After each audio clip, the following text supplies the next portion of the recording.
जय माता दी दोस्तों, स्वागत है आप सभी का आपके अपने चैनल खुशहाल ज़िंदगी में। नवरात्रि के दौरान दुर्गा पूजा के अवसर पर माँ दुर्गा के 9 रूपों का पूजा अर्चना बहुत ही विधि विधान के साथ किया जाता है। इस वर्ष नवरात्रि का यह पावन त्योहार 7 अक्टूबर गुरुवार के दिन आरंभ हो रहा है। देवी भागवत में ऐसा वर्णन आता है कि इन 9 दिनों तक माता अपने भक्तों के घर में विराजमान रहती हैं। ऐसे में हम सभी की यही कोशिश रहती है कि हम माता रानी को अपनी सेवा से, अपने पूजा पाठ से प्रसन्न करके उनकी कृपा को प्राप्त कर सके। माता की कृपा को प्राप्त करने के लिए हर कोई अपनी श्रद्धा और अपनी शक्ति अनुसार माता के कलश की स्थापना करते हैं, माता के नाम से जोत जलाते हैं, दुर्गा सप्तशती का पाठ करते हैं तथा व्रत करते हैं। सभी लोग माता रानी की कृपा प्राप्त करने के लिए अलग अलग उपाय करते हैं तथा माता रानी की कृपा को प्राप्त करने के लिए अलग अलग वस्तुएं उन्हें अर्पित करते हैं। लेकिन क्या आप जानते हैं कि कुछ वस्तुएं ऐसी हैं जिन्हें नवरात्रि के दौरान माँ दुर्गा को बिल्कुल भी अर्पित नहीं करने चाहिए।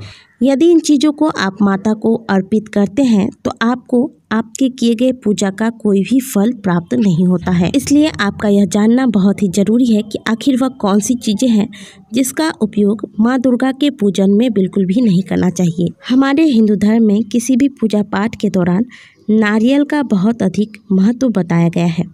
किसी भी पूजा में नारियल का इस्तेमाल अवश्य होता है। नारियल के बिना कोई भी पूजा संपन्न ही नहीं मानी जाती। नारियल को सुख समृद्धि देने वाला माना जाता है, इसलिए इसे श्री फल भी कहते हैं, क्योंकि श्री का मतलब होता है लक्ष्मी। कोई भी मांगलिक कार्य हो वह नारियल से ही शुरू किया जाता है।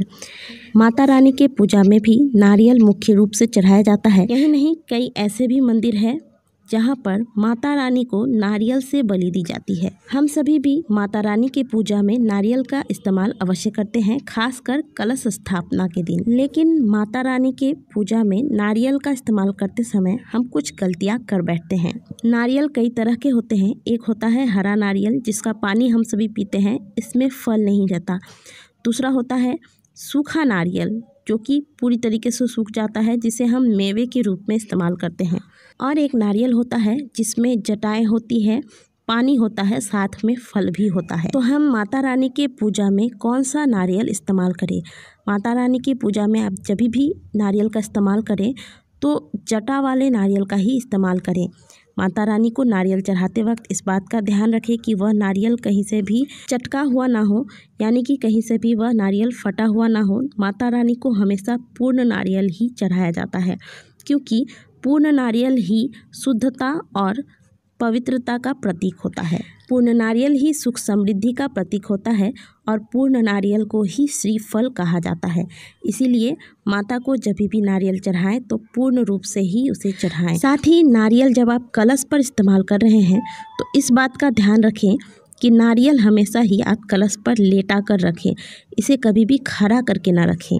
जैसा कि आप स्क्रीन पर देख रहे हैं, इस तरीके से आपको नारियल नहीं रखना चाहिए। नारियल का मुंह, यानी कि जो 3 नेत्र बने होते हैं नारियल पे, जिस हर जटाएं होती हैं, वह हमेशा साधक के मुंह की ओर ही होना चाहिए। महिलाओं को माता रानी के सामने नारियल की बलि कभी भी नहीं देनी चाहिए, क्योंकि नारियल बीज रूप होता है और स्त्रियां बीज से ही शिशु को जन्म देती हैं। इसलिए स्त्रियों को कभी भी माता रानी के सामने नारियल की बलि नहीं देनी चाहिए।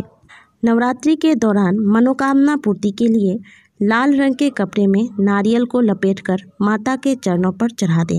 इसके पश्चात माता से आप अपनी मनोकामना कहें और माँ दुर्गा के 108 नामों की माला का पाठ करें। इसके पश्चात आप माँ दुर्गा की चालीसा पढ़ें और माता की आरती करें। ऐसा आप पूरे नवरात्रि में करें। नवरात्रि समाप्त होने के बाद इस नारियल को आप किसी बहती नदी में प्रवाहित कर दें। माता की कृपा से आपकी मनोकामना शीघ्र ही पूर्ण होगी। अब बात करते हैं दूसरे वस्तु की, जो है लौंग। माता रानी को हम सभी नवरात्रों के दौरान लौंग चढ़ाते हैं। ऐसी मान्यता है कि माता रानी को अगर चढ़ाने के लिए आपके पास कुछ भी नहीं है तो आप एक जोड़ा लौंग अगर माता रानी के चरणों में श्रद्धा भाव से रख देती हैं तो माता रानी आप पर उसी से प्रसन्न होकर आप पर कृपा करती हैं। लौंग चढ़ाते वक्त हमेशा इस बात का ध्यान रखें कि लौंग आप जब भी माता रानी को चढ़ाएं तो कभी भी एक लौंग नहीं चढ़ाएं। आप जब भी चढ़ाएं तो जोड़ों में आप लौंग चढ़ाएं। साथ ही इस बात का ध्यान रखें कि जो लौंग आप चढ़ा रहे हैं उसके ऊपर का फूल टूटा ना हो, यानी कि लौंग कहीं से भी टूटा हुआ ना हो। माता रानी को कभी भी अपूर्ण चीज़ें यानी कि टूटी हुई चीज़ें नहीं चढ़ानी चाहिए। माता रानी को हमेशा पूर्ण चीज़ें ही चढ़ानी चाहिए। इसीलिए आप टूटे हुए लौंग भूल से भी माता रानी को अर्पित ना करें। यदि नवरात्रि के 9 दिनों में माता रानी को अलग अलग तरह के भोग चढ़ाने के लिए आपके पास साधन नहीं है तो आप प्रत्येक दिन एक पान के पत्ते पर एक जोड़ा लौंग रख के आप माता को अगर समर्पित करती हैं तो माता आप पर प्रसन्न होती हैं और आप पर माता की कृपा बनी रहती है। इसके अलावा माँ दुर्गा के पूजा में भूल से भी तुलसी के पत्तों का इस्तेमाल ना करें। शास्त्रों में माँ दुर्गा को तुलसी के पत्ते अर्पित करना वर्जित बताया गया है। अगर आप माँ दुर्गा के किसी भोग पर तुलसी रखते हैं तो वह माँ दुर्गा कभी भी स्वीकार नहीं करती हैं। इसके अलावा माता को दुर्वा भी नहीं चढ़ाया जाता है, इसलिए गणेश जी को आप अवश्य दुर्वा चढ़ाएं, लेकिन माँ दुर्गा को कभी भी दुर्वा ना चढ़ाएं। लेकिन गणेश जी को दुर्वा अत्यंत ही प्रिय है, इसीलिए गणेश जी को आप दुर्वा अवश्य चढ़ाएं। इसके अलावा माँ दुर्गा को मंदार के पुष्प यानी कि आंकड़े का पुष्प नहीं चढ़ाना चाहिए।